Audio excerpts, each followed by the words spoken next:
élèves de la première année du cycle secondaire collégien. Bonjour, j'espère que vous allez bien. Alors aujourd'hui, on va présenter une séance de lecture qui s'inscrit dans la séquence numéro 3, faire la description d'une personne pour l'intégrer plus tard dans un récit. Je vous invite à regarder avec moi ce texte et sans faire aucune lecture, dites-moi de quoi il se compose. Oui, premièrement, donc on peut voir le titre. Deuxièmement, il y a un texte qui se compose de 2 paragraphes. D'accord? Et troisièmement, il y a à la fin du texte le nom de l'auteur qui a écrit bien sûr une œuvre. C'est un roman qui s'appelle Colomba. Donc, après ce repérage, et sans faire toujours aucune lecture, est-ce que vous pouvez me dire de quoi va parler ce texte? Oui, le texte, bien sûr, va parler de l'ami de Colomba. On peut le voir, bien sûr, à partir du titre. Alors, qui est Colomba? Oui, Colomba, c'est un personnage du roman. Comme vous voyez, on a la répétition du même nom. Mais, est-ce qu'on va, dans ce texte, est-ce qu'on va parler de Colomba? Non, bien sûr. Comme vous voyez, le texte, il donne une grande importance à son ami. Et on a des informations sur cet ami. Donc, on a un autre personnage féminin. D'accord? Et il y a une relation d'amitié avec l'autre personnage principal. Donc, la première chose, je vais lire ce texte. Suivez avec moi pour repérer les mots difficiles. Colomba reparut dans la salle à manger, suivie d'une petite fille. Cette dernière avait les pieds nus. Elle portait des haillons. Elle avait la tête couverte d'un mauvais mouchoir sous lequel s'échappaient de longs cheveux noirs comme l'aile d'un corbeau. L'enfant était maigre et pâle. Sa peau était brûlée par le soleil. Cependant, dans ses yeux brillait le feu de l'intelligence. Elle s'arrêta timidement, puis elle parla tout bas à Colomba.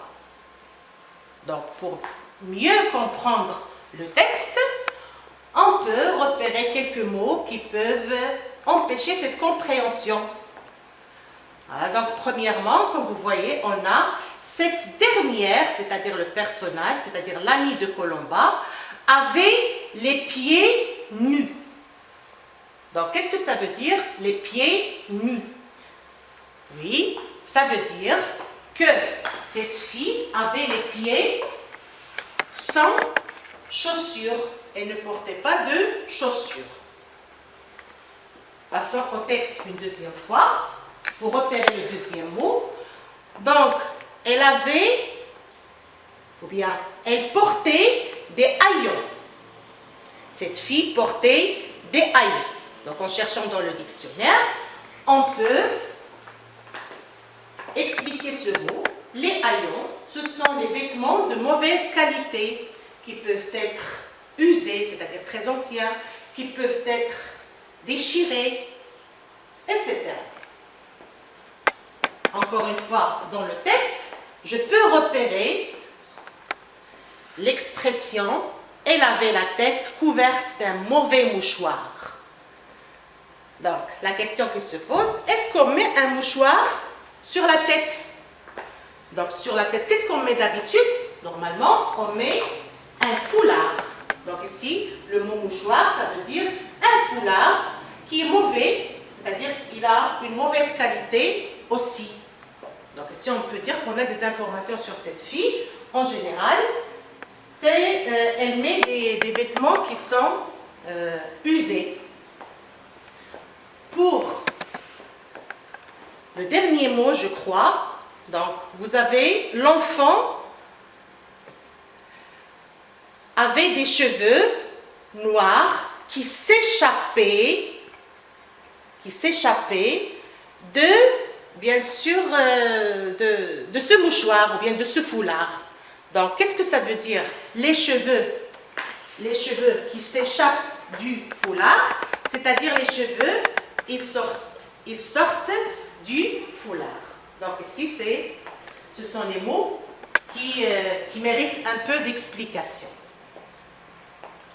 Donc, je vais refaire une deuxième lecture, suivez avec moi, et tout de suite, je poserai des questions. Colomba parut dans la salle à manger, suivi d'une petite fille.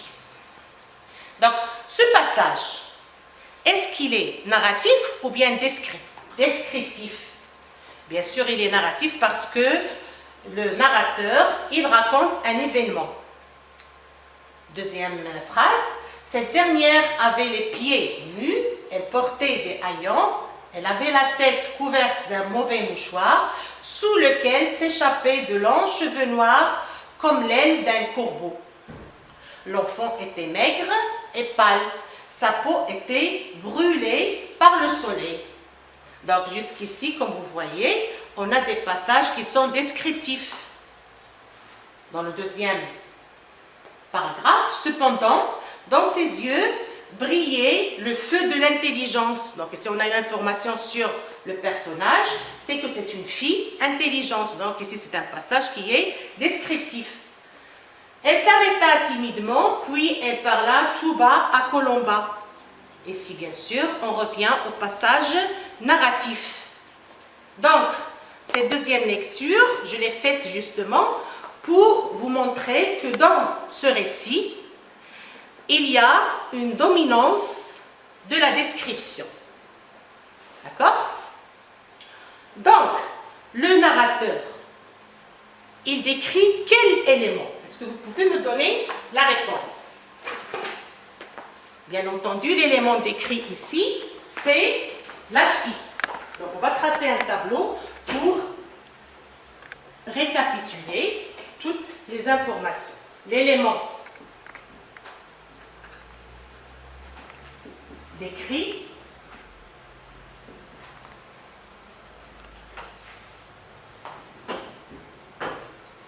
c'est, on va dire, une fille.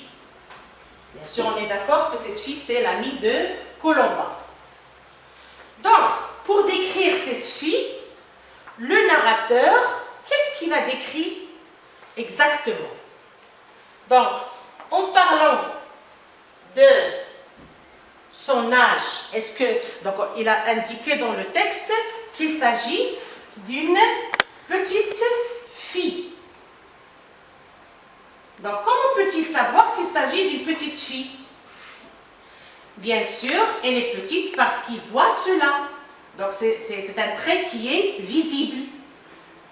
Encore, je suis là, l'autre passage. Cette dernière avait les pieds nus. Qu'est-ce qu'il décrit ici? Il décrit bien sûr une partie du corps de la fille. C'est bien sûr ses pieds. Ensuite, ça y est? Oui. Donc, le narrateur, pour continuer la description de son personnage, il a relevé des caractéristiques, on a dit, qui sont visibles, qu'on peut voir, et j'ai donné des exemples tout à l'heure, qui concernent, bien sûr, ou bien l'aspect extérieur du personnage, par exemple ici, donc c'est une petite fille, c'est une fille qui est maigre, c'est une fille qui est pâle. Donc, il peut savoir cela en la regardant. Deuxième trait de cette description extérieure, il s'attaque bien sûr à la description des parties de son corps. Commençons par les pieds, il les a décrits comme nus. Deuxième élément qui appartient au corps humain, bien sûr, il parle de ses cheveux qui étaient à la fois longs et noirs. Donc on va écrire cela. Donc c'est une description extérieure, elle est visible par l'œil. C'est ce qu'on appelle bien sûr le portrait physique.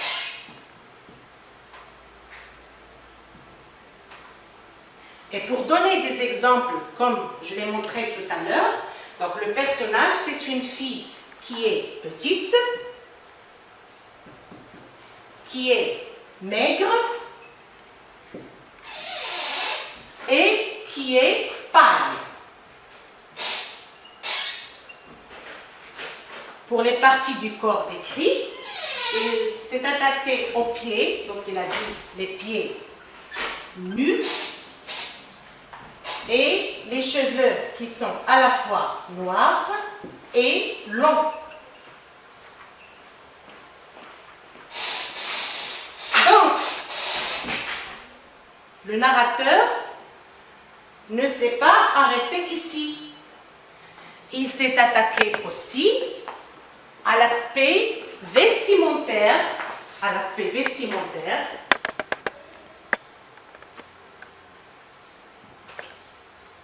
de la fille. Comment?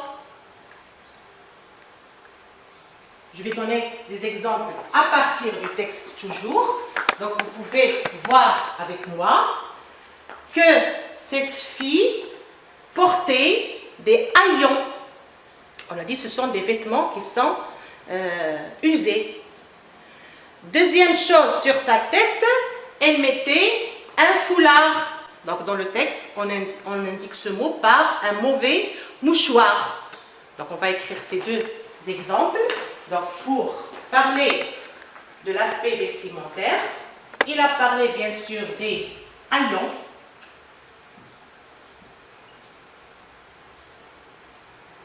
Et il a parlé bien sûr du mouchoir, c'est-à-dire foulard. D'accord?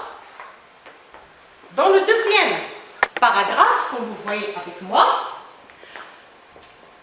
dans ses yeux brillait le feu de l'intelligence. Alors, pour savoir qu'il s'agit ici d'une personne intelligente, est-ce que je le vois? Non, bien sûr. Ici, on peut parler d'un caractère. Donc, regardez avec moi sur le tableau, il y a une troisième description qui concerne bien sûr la description du caractère et aussi de la personnalité du personnage. C'est ce qu'on appelle bien sûr un portrait moral parce qu'il est intérieur, ça ne se voit pas avec les yeux. Donc c'est le portrait moral. Comme exemple, bien sûr, on a dit que ce personnage est intelligent. Bien, la fille est intelligente.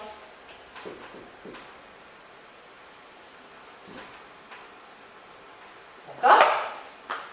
Donc, récapitulons. Pour faire le portrait, eh bien, la description de son personnage, le narrateur, il s'attaque à trois plans.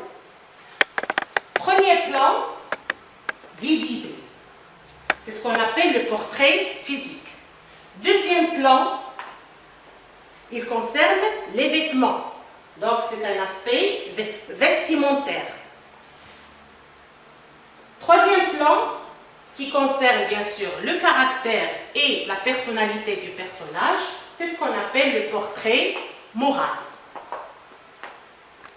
Donc, la question que j'aimerais poser ici, à partir des moyens qu'on a utilisés bien sûr pour décrire ce personnage, donc en disant c'est une fille maigre, c'est une fille pâle, elle a donc des vêtements ou bien des haillons, ce sont des vêtements usés. Est-ce que c'est une description positive, c'est-à-dire comme ça, est-ce qu'elle est positive, ou bien négative.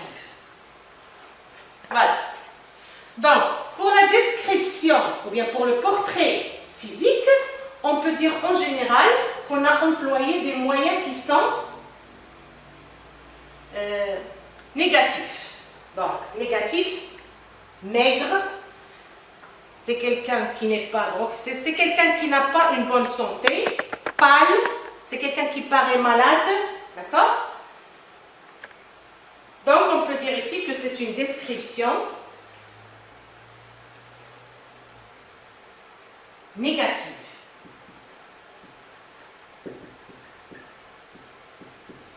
D'accord? Pour les vêtements, bien sûr, il paraît que c'est une pauvre fille parce qu'elle met des haillons, elle met un foulard de mauvaise qualité. Donc aussi, ici, c'est une description ou bien une caractérisation négative aussi.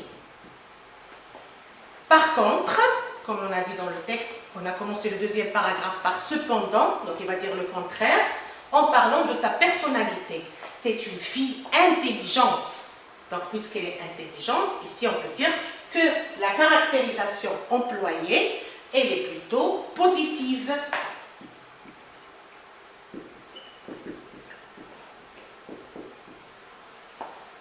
Voilà.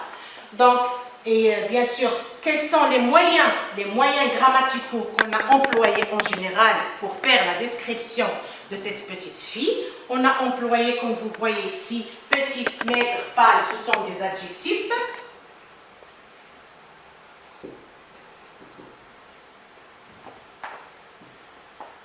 On a utilisé dans le texte l'expression